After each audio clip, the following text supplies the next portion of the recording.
It could be a very overwhelming decision to see if you should be going for the current generation 2025 Toyota RAV4, RAV4 Hybrid, RAV4 Plug-in Hybrid, or the all-new next generation 2026 electrified only Toyota RAV4. And if you stick ahead a little bit towards the end of this video, I'm going to give you two main deciding factors of what you can use to help make your decision if the 2025 RAV4 is the right one for you or the 2026. All right, plain and simple, let's get right into it. The time or your time is actually running out to get a 2025 Toyota RAV4. Specifically, I'm talking about the hybrid alternative. If you want a non-hybrid Toyota RAV4 for 2025, whether it's the LE all-wheel drive, the limited model, or the trail model, you can probably still walk in and get your hands on one within a couple of weeks or months. But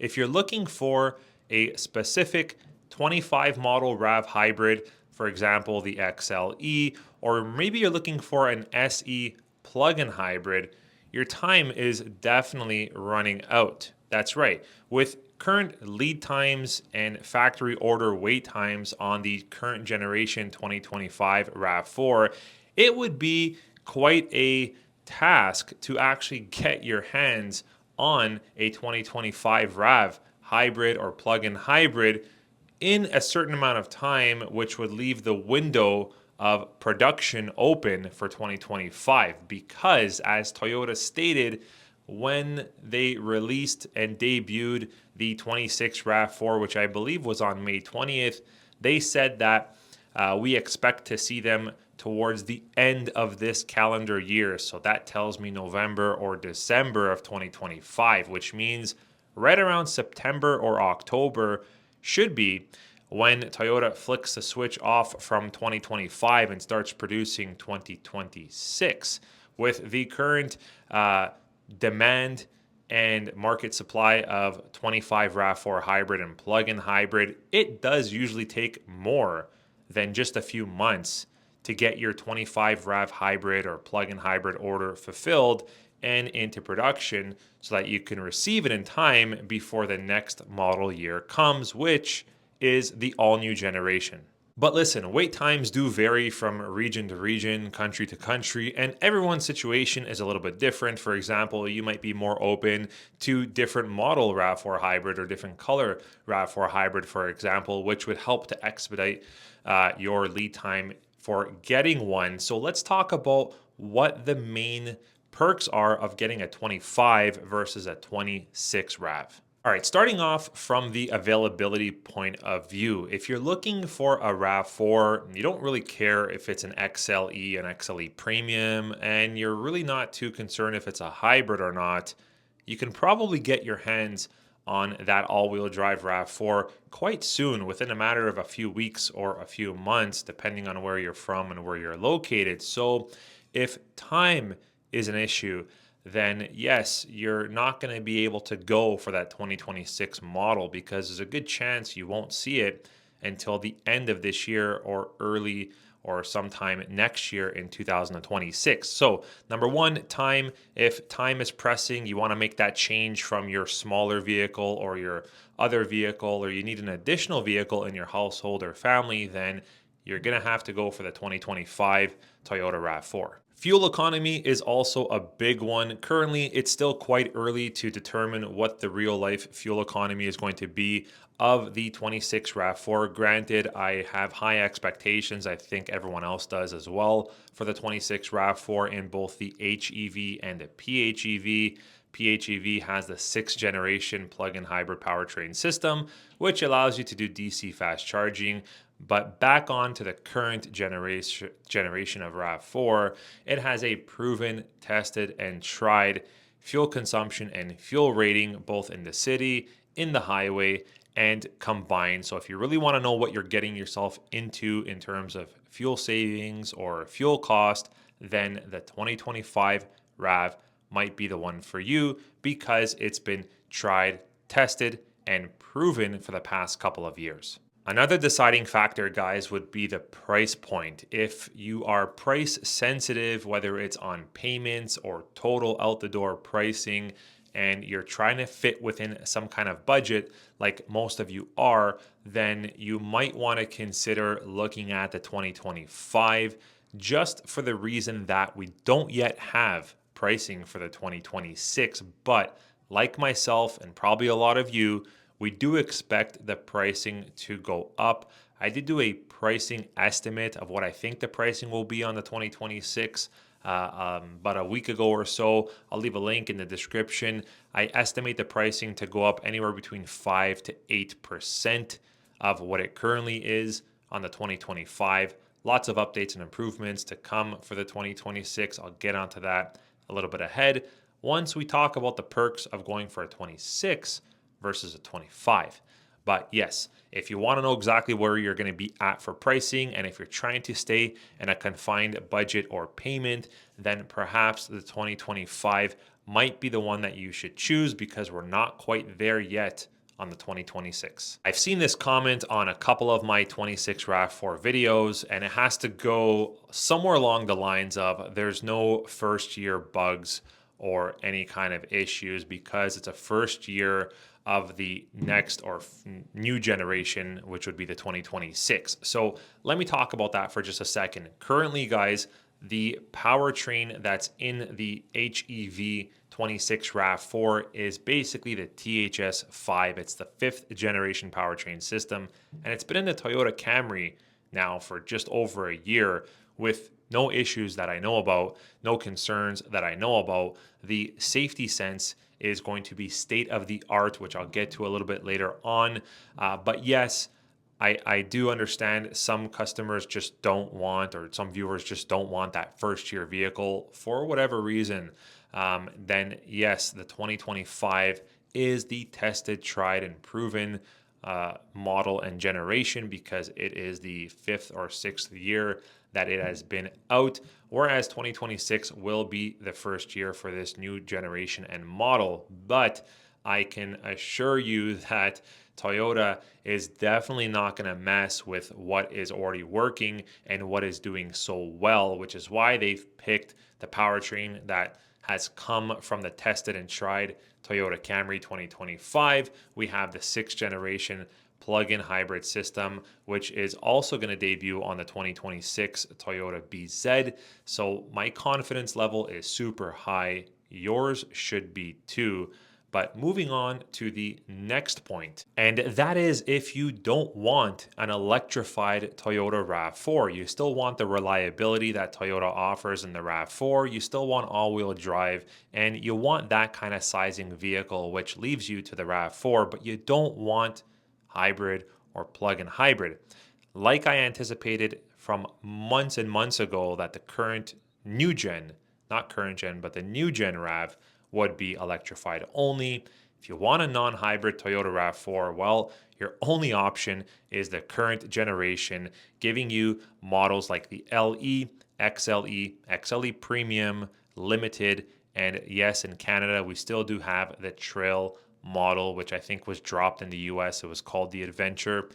So we still have these models available for the next couple months at least, non-hybrid on the 25 RAV. So if you don't want a hybrid, get in fast. I'll give you a quick recap of what you get underneath the hood so you can compare 25 versus 26. The current generation 2.5 liter hybrid powertrain system on the 25 RAV gets you 219 horsepower, and it has 163 pound-foot of torque, all-wheel drive standard, at least for us here in Canada. It has a combined city and highway fuel economy of around 39 miles per gallon and can tow up to 1,750 pounds. All right, guys, lots to talk about, lots to say about the 26 RAV. There are super high amount of perks and a lot of excitement, a lot of pent-up demand, because a lot of consumers were waiting for 2025 to be the model year that the RAV changed, but we didn't see that, and it got pushed to 2026. And here it is, guys, 3 different looks. Nobody was expecting that. We've got the core look, we've got the adventure look, which is the woodland, and then we've got the sport look, which breaks down between SE, XSE, XSE technology, and GR. So for the first time ever, you can get a RAV4 with 320 horsepower, which for us here in Canada is only available on the sporting grades, which is the XSE and the GR. However, in the US, I believe you can get the Woodland Edition in both the HEV and the PHEV plug-in hybrid with 320 horsepower. And if you're going with the HEV, there's still more horsepower and more power in general underneath the hood of the 2.5 THS5 hybrid powertrain system. With a horsepower rating of 236 and like I said, 320 on the plug-in hybrid versions, it can tow up to 1,750 pounds. All-wheel drive is standard, at least for us here in Canada, and has a torque rating so far of about 163 pound-foot of torque. So if you want a more capable, in general, Toyota RAV4, and you don't mind the redesign, you like the redesign and everything else it has to offer, then go for the 2026 because you have a completely new designed and differently capable Woodland Edition, which in my opinion, the Woodland Edition has evolved to its own model and classification in general, especially when you're talking about the BZ and with the RAV4. If you want a RAV4 that has plenty of power, 2026 is for you. If you want a RAV4 that has a lot of responsiveness, quick acceleration, then the HEV 2025 with the THS5 hybrid powertrain system is one of the latest and best. It's made with much smaller, lighter parts, making for a better acceleration and still maintaining the fuel economy. If you want the latest plug-in hybrid powertrain system that is currently not offered on the RAV4, then the 2026 is for you. It's capable of charging super fast. I believe you can go from 10 to 80% in about 30 minutes.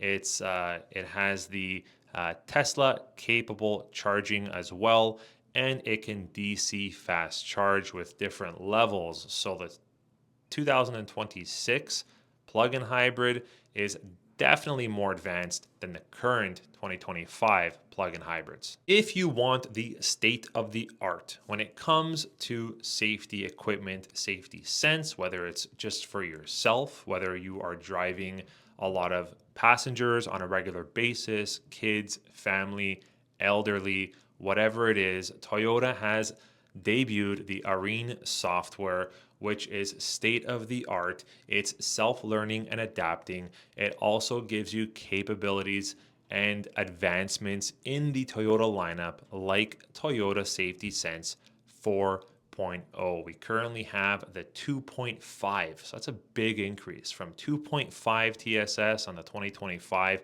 to 4.0.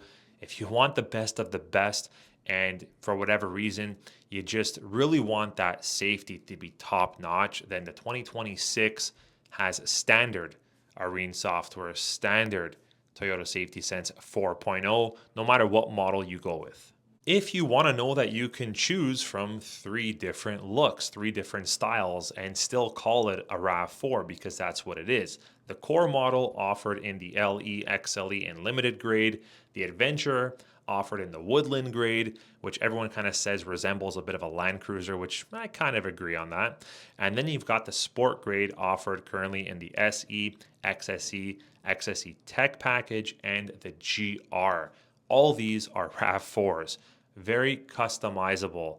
Like Toyota debuted, when they debuted this, they said life is an adventure and they want consumers, viewers, and customers to feel 100% control of their RAV4, of their ownership, and you can do this easily with the 2026. Now, currently, Toyota is saying that the 2026 RAV4 will yield a little bit better fuel consumption than the current 2025 RAV. So guys, if you want better performance, more horsepower, more power, acceleration, responsiveness, and slightly better fuel economy, then the 2026 is just moving the bar up that extra notch. Okay, like I mentioned earlier in the video, I will break it down into the two most important deciding factors that should push you or move you into the right direction if you know you want a RAV4, but you are not sure if it should be the 25 or the 26. Actually, I'm gonna call it 2.5 deciding factors, because one of them